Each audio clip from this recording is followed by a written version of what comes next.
Good morning. This is Thought for the Day for Friday, 11th September. Our reading comes from Acts chapter 12, verses 18 to 25. In the morning there was no small commotion among the soldiers as to what had become of Peter.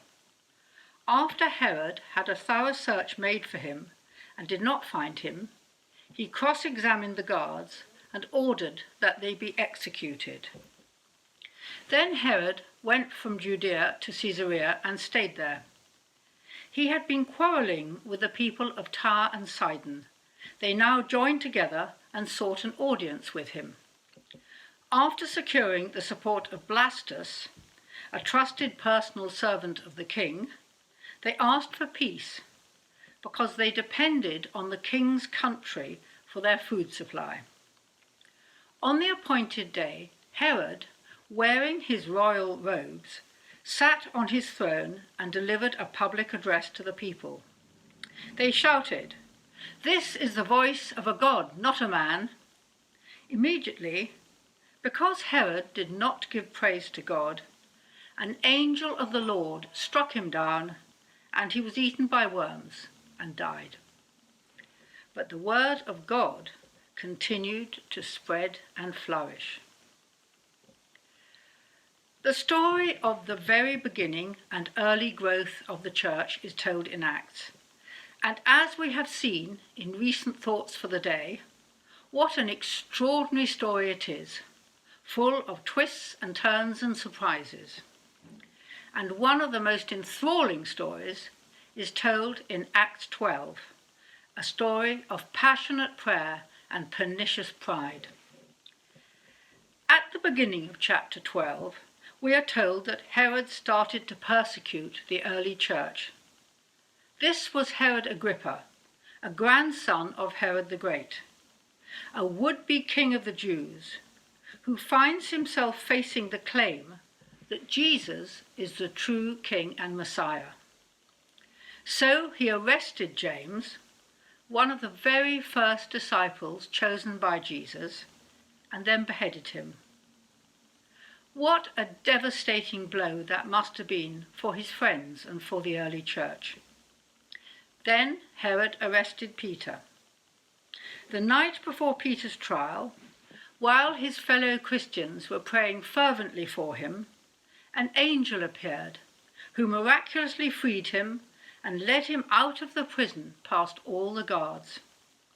When Peter appeared at the house where his friends had gathered, they were astonished. God had miraculously rescued Peter from Herod's clutches and certain death. Now we pick up the story in verse 18. Understandably, there was no small commotion as to how Peter had escaped. After Herod had searched for Peter and cross-examined the guards, although they had done nothing wrong, he had them executed. He clearly didn't believe or want to believe their story. Then Herod went to his capital, Caesarea, to sort out a dispute over the local corn supply.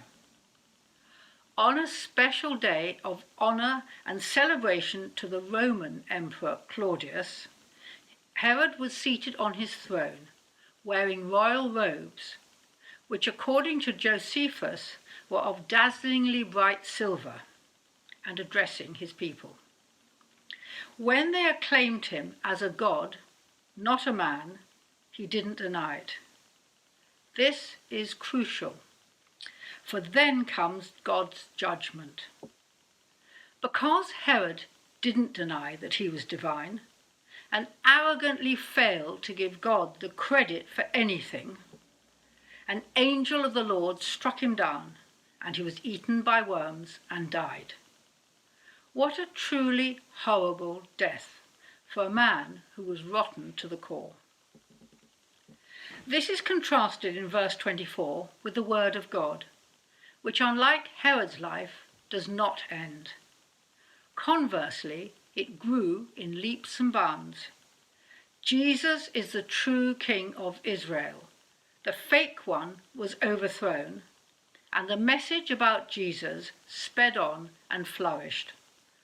What a wonderful affirmation of God's power and plan for the growth of the early church. So what can we take away from this story today?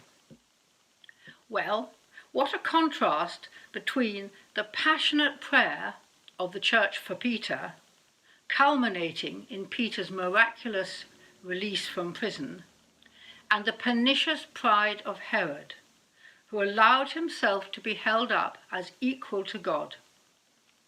Herod accepted the praise that was not due to him, and so received the punishment that was due to him. His death can also be seen as divine retribution for his persecution of the church. So, we need to make sure that we have humble hearts in all that we do, recognizing that everything we have and we are given comes from God. God can do greater things than we can possibly imagine for and through us, as he did in miraculously freeing Peter from prison. But we need to ensure that we don't get above ourselves, always seek his guidance and help, and always give him the glory due. Have a great day.